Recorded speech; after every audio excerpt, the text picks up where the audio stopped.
Dear students, a very warm welcome to all of you in my today's lecture of business communication. In today's lecture, we will continue with the topic different types of official letters. यानी कि आज के lecture में हम कार्यालय पत्र के विभिन्न प्रकारों को डिस्कस करेंगे। जितने भी पार्ट्स हमारे रह गए हैं अब तक उनको हम आज के लेक्चर में कंप्लीटली कवर अप कर लेंगे। 13 जो टाइप रहता है कार्यालय पत्र में, ऑफिशियल लेटर्स में, इसका नाम है प्रेस विज्ञप्ति, यानी कि प्रेस कम्युनिक और प्रेस नोट। प्रेस विज्ञप्ति सरकार द्वारा दिए गए आदेशों, प्रस्तावों या लिए गए किसी निर्णय को बड़े स्तर पर सार्वजनिक करने के लिए प्रयोग किया जाता है। समाचार पत्रों में प्रकाशित करने के लिए प्रेस विज्ञप्ति भेजी जाती है। यानी कि जब गवर्नमेंट के द्वारा या गवर्नमेंट के किसी भी डिपार्टमेंट के द्वारा कोई भी प्रेस विज्ञप्ति न्यूज़पेपर में प्रकाशित करने के लिए भेजी जाती है तो उस समय इसका प्रयोग किया जाता है। सरकार द्वारा बहुत सारे आदेश दिए जाते हैं या प्रस्ताव पारित किए जाते हैं या कोई भी बड़ा निर्णय लिया जाता है तो उसके रिलेशन में एक प्रेस विज्ञप्ति तैयार की जाती है और उसे समाचार पत्रों में प्रकाशित किया जाता है। जब प्रेस विज्ञप्ति लिखी जाती है तो हमें कुछ बातों का विशेष तौर पर ध्यान रखना होता है। जैसे कि जो व्यक्ति समाचार पत्र का संपादन करने वाला है वो अपने अनुसार अगर प्रेस विज्ञप्ति में कोई भी चेंज करना चाहे, बदलाव करना चाहे तो वो ऐसा नहीं कर सकता। जैसी उसे विज्ञप्ति मिली है उसे वैसी ही छापनी है, उसमें किसी भी तरीके का कोई भी चेंज उसे नहीं करना है। दूसरा, लेकिन अगर कोई सामग्री अभी छपने के लिए भेजी गई है तो जो संपादक है उसका जो संपादन है या उसकी एडिटिंग है वो अपने हिसाब से कर सकता है और सुविधा के लिए उसको छोटे रूप में भी प्रस्तुत कर सकता है या छाप सकता है। तीसरा पॉइंट है, प्रेस विज्ञप्ति को कभी भी आप समय से पूर्व प्रकाशित नहीं कर सकते। जब विज्ञप्ति दी जाती है तो उसके ऊपर प्रकाशन की तिथि लिखी होती है और यह आवश्यक भी होता है। तो जो तिथि लिखी हुई है प्रकाशन की उसी तिथि पर उसको प्रकाशित किया जाना चाहिए। चौथा पॉइंट है इसके अंदर, प्रेस विज्ञप्ति में संबोधन अथवा निर्देशन के लिए कोई भी स्थान नहीं होता है। इसके पास स्वयं का शीर्षक उपलब्ध होता है।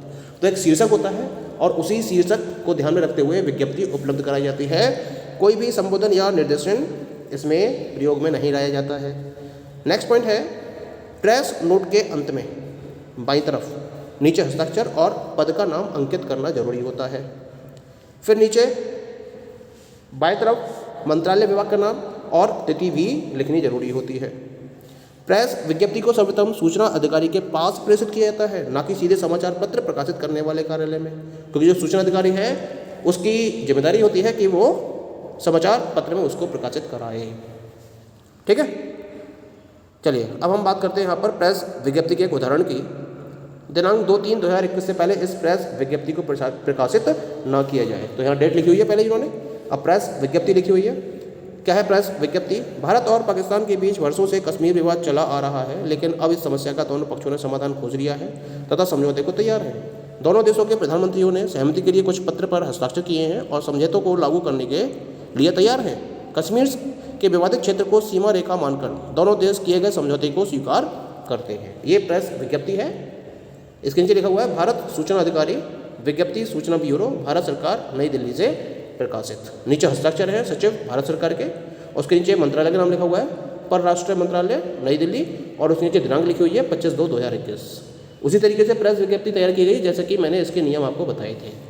ठीक है, चलिए आगे बात करते हैं हम नेक्स्ट टाइप की। The 14th type is the notice, यानी कि सूचना। सूचना या नोटिस का प्रकाशन प्रेस विज्ञप्ति जैसा ही होता है। रोज के समाचार पत्रों में जन साधारण तक पहुंचाने के लिए ही इसे प्रकाशित किया जाता है, लेकिन इसका विषय थोड़ा अलग होता है। इसमें जो सरकार होती है वो जनसाधारण जीवन के हितों के लिए जो फैसले लेती है, जैसे कि रोजगार संबंधी सूचना, यदि किसी व्यक्ति को न्यायालय में आना है इत्यादि, इस तरह की जो सूचनाएं हैं उन्हें नोटिस द्वारा प्रकाशित किया जाता है। ज़्यादातर जो सरकारी विज्ञापन होते हैं वो भी नोटिस की श्रेणी में ही आते हैं। नोटिस के अंत में प्रकाशन अधिकारी का नाम, उसका पदनाम लिखा होता है और कभी कभी केवल नाम भी अंकित होता है। इस प्रकार की सूचनाओं का दैनिक समाचार पत्रों में आना सामान्य होता है। तो इनको रूटीन बेसिस पर पब्लिश किया जाता है डिफरेंट न्यूज़पेपर्स में। प्रेस विज्ञप्ति की तरह ही होते हैं ये, लेकिन थोड़े अलग होते हैं क्योंकि जनसाधारण तक और जनसाधारण से संबंधित विषयों को ही इसमें शामिल किया जाता है। इसका एक हम उदाहरण देख लेते हैं। कार्यालय पंचायत समिति गोरखपुर नीलामी हट्टी डे का वर्ष 2020, यहाँ क्रमांक लिखा हुआ है लेखा हट्टी 22/201, ये इसका नंबर है क्रमांक का, दिनांक लिखी हुई है 12/1/2020।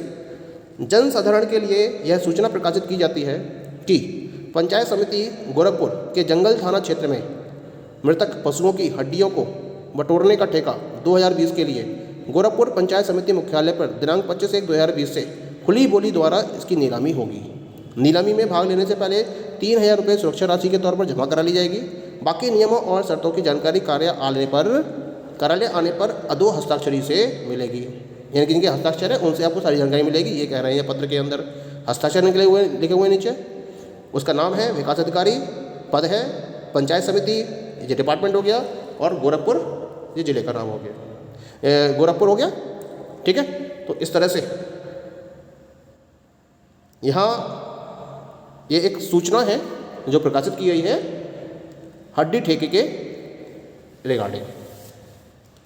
Now we come to the next type, and the 15th type is the acknowledgement, या जिसको हम पावती पत्र का भी नाम देते हैं। अब पावती पत्र क्या होता है उसके बारे में जानकारी इकट्ठा कर लेते हैं थोड़ी सी। देश के प्रधानमंत्री जी तथा मुख्यमंत्रियों एवं अन्य मंत्रियों के पास सामान्य जनता के पत्र आते ही रहते हैं। पब्लिक के या जनता की बहुत सारी समस्याएं होती हैं, और उन समस्याओं से संबंधित पत्र जो पब्लिक में से लोग हैं वो प्राइम मिनिस्टर के पास, चीफ मिनिस्टर के पास, या भी जो अन्य मिनिस्टर्स होते हैं उनके पास वो भेजते ही रहते हैं, जिसमें वो अपनी कंप्लेंट्स लिखते हैं। किसी भी कार्यालय अथवा किसी अधिकारी की शिकायत, व्यक्तिगत समस्या के निवारण हेतु वे इन्हीं को पत्र लिखा करते हैं। लेकिन होता क्या है, इन पत्रों का इन महोदय द्वारा पढ़ जाना संभव नहीं होता है, इसलिए इन पत्रों को उनके निजी सचिव या सहायक ही पढ़ते हैं। अब जितनी भी चिट्ठियाँ आएंगी, चाहे प्रधानमंत्री हैं, चाहे मुख्यमंत्री हैं या अन्य मंत्री हैं, इनका टाइम शेड्यूल बहुत बिजी रहता है, बहुत सारे काम करने होते हैं इनको, तो इनके पास इतना समय नहीं हो पाता है कि वो जनता के सभी पत्रों को पढ़कर उसका उत्तर दे सके और उनकी समस्याओं का संपूर्ण रूप से समाधान कर सके। तो उसके लिए उन्होंने एक प्रोसेस डेवलप करी है। जो भी पत्र आते हैं जनता की तरफ से, उनको कौन पढ़ता है? इनके निजी सचिव या फिर इनके सहायक पढ़ते हैं, और फिर आगे की कार्रवाई के लिए संबंधित कार्यालयों में अधिकारियों को उसको प्रेषित कर दिया जाता है। ये एक उन्होंने इसका प्रोसेस डेवलप कर रखा है। लेकिन पत्र भेजने वाले को संतोष प्राप्त हो, इसके लिए पत्र प्राप्ति की स्वीकृति या कोई सूचना देना इनका कर्तव्य होता है कि भाई हमारे पास आपका दिया हुआ पत्र आ गया है और उस पर कार्रवाई की जा रही है। इसीलिए वो क्या करते हैं, प्रेषक को पुनः एक पत्र भिजवाते हैं। तो इनकी तरफ से एक पत्र भेजा जाता है, जिसने इनको एक पत्र भेजा है उनको एक पत्र कार्यालयों की तरफ से सचिव या फिर सहायकों के द्वारा भेजा जाता है। यह पावती पत्र पहले से छपे होते हैं और इनमें व्यक्ति विशेष का नाम और दिनांक भरकर उसे भेज दिया जाता है। तो ऐसे पत्रों को ही हम पावती पत्र का नाम देते हैं। ये पहले से छपे हुए पत्र होते हैं, इन पर व्यक्ति विशेष का नाम और दिनांक भरकर उसे भेज दिया जाता है और उसे बताया जाता है कि उसके दिए हुए मुद्दे को जल्दी से जल्दी उसका समाधान दिया जाएगा। तो ऐसे पत्रों को हम बोलते हैं पावती पत्र, यानी कि एक्नॉलेजमेंट। कॉन्सेप्ट क्लियर हो गया इसका? चलिए आगे बात करते हैं। एक पावती पत्र का उदाहरण है, जैसे इसमें लिखा हुआ है, श्री मोहनलाल वर्मा जी, प्रधानमंत्री 42 सिविल लाइन, भारत सरकार, हरिओम नगर, लखनऊ, दिल्ली, और दिनांक लिखिए 15/3/2011। यह लिखा हुआ है मोहनलाल वर्मा जी को, प्रिय मान्यवर, आपका पत्र प्रधानमंत्री जी को प्राप्त हो चुका है, इस कारण निश्चिंत हो जाए, आपके द्वारा की गई शिकायत पर कार्रवाई प्रारंभ कर दी गई है। तो ये पावती पत्र हो गया, एक एक्नॉलेजमेंट हो गया। जो प्रेषक ने भेजा था पत्र, उसे ये पता चल गया कि हाँ, उसका पत्र प्रधानमंत्री कार्यालय के द्वारा प्राप्त कर लिया गया है और उसके द्वारा जो शिकायत दर्ज की गई है उस पर कार्रवाई भी प्रारंभ कर दी गई है। और नीचे भवदीय हस्ताक्षर निजी सचिव प्रधानमंत्री, भारत सरकार, नई दिल्ली। ठीक है, चलिए अब अगले पत्र की बात करते हैं। 16 इसे बोलते हैं हम तार यानी कि टेलीग्राम। यदि कोई तत्काल कार्रवाई करनी है तब पत्राचार के रूप में तार का इस्तेमाल करते हैं। तार का स्वरूप छोटा होता है, इसलिए संक्षिप्त रूप में और स्पष्ट तरीके से तार में लिखा जाता है। कोई भी एकदम क्विक एक्शन लेना है, कोई तत्काल कार्रवाई करनी है तो उसके लिए तार का इस्तेमाल किया जाता है पत्राचार के रूप में। लिखने की विधि से इसके दो रूप होते हैं। कौन कौन से? एक तो सरल और स्पष्ट तार होता है यानी कि सिंपल एंड क्लियर टेलीग्राम, और दूसरा होता है बीजांक अथवा कूट भाषा वाला तार यानी कि साइफर एंड कोड टेलीग्राम।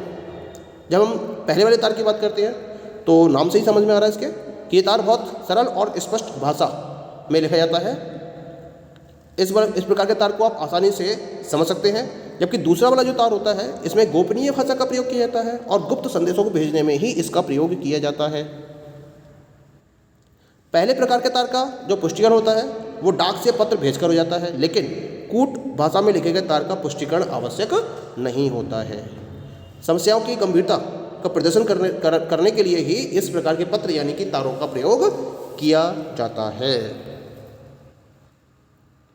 इसमें कुछ सांकेतिक शब्दों का भी प्रयोग किया जाता है, जैसे कि आवश्यक या महत्वपूर्ण लिख दिया जाता है पत्र के ऊपर, अति आवश्यक, तत्कालिक पत्र, जीवन की रक्षा के लिए संकट वाले संदेश, सैन्य तत्कालिक पत्र। तो इस तरह से एक मैसेज, ये जो कुछ सांकेतिक शब्द हैं ये लिख दिए जाते हैं, जिससे पता चल जाता है कि जो सब्जेक्ट है, जो विषय है, उसकी गंभीरता कितनी है। Now come to the last one, and the last one is the मितव्यय पत्र यानी कि सेविंग रैम लेटर। मितव्यय पत्रों का प्रयोग विदेशों में स्थित दूतावास द्वारा भेजा जाने वाला तार होता है। जैसे विदेशी सरकार को प्रेषित किया जाता है, यह तार हवाई डाक द्वारा भेजे जाते हैं तथा कूटनीतिक लिफाफे में पूरी तरह से बंद होते हैं और इनके ऊपर मितव्यय पत्र अंकित रहता है। गोपनीय संदेशों के लिए इन तारों में कूट भाषा का उपयोग किया जाता है। तो एक तरीके से तार का ही रूप कह सकते हैं इसे हम, मितव्यय पत्र को। और विदेशों में जो भी एम्बेसीज हैं, जो दूतावास हैं, वहाँ इन तारों को भेजा जाता है जिसे हम मितव्यय पत्र का नाम देते हैं। तो विदेशी सरकार को प्रेषित किया जाता है इसे और हवाई डाक द्वारा इन्हें भेजा जाता है और एक तरीके से कूटनीतिक लिफाफे में इसे पूरी तरह से बंद कर दिया जाता है और इसके ऊपर मितव्यय पत्र लिख दिया जाता है। और इसमें जो भी संदेश होते हैं वो गोपनीय होते हैं और इनको कूट भाषा यानी कि कोडिंग लैंग्वेज में लिखा जाता है। जैसे कि एक उदाहरण दिया मैंने यहाँ पर मितव्यय पत्र का। मितव्यय पत्र भारत सरकार परराष्ट्रीय मंत्रालय, प्रेषक परराष्ट्रीय, नई दिल्ली, सेवा में भारतीय दूतावास, नेपाल। नेपाल सरकार को यह सूचना देने कि नेपाल में आई वैश्विक महामारी में पीड़ित व्यक्तियों की मदद के लिए भारत सरकार द्वारा 20,000 टन गेहूँ, 40,000 टन चावल तथा 1 करोड़ तक जीवन रक्षा हेतु दवाइयाँ तुरंत भेज रही हैं। हस्ताक्षर सचिव, भारत सरकार। तो ऐसे पत्र को हम किसका नाम देते हैं? मितव्यय पत्र का। So these all are the different types of official letters. Okay, thank you.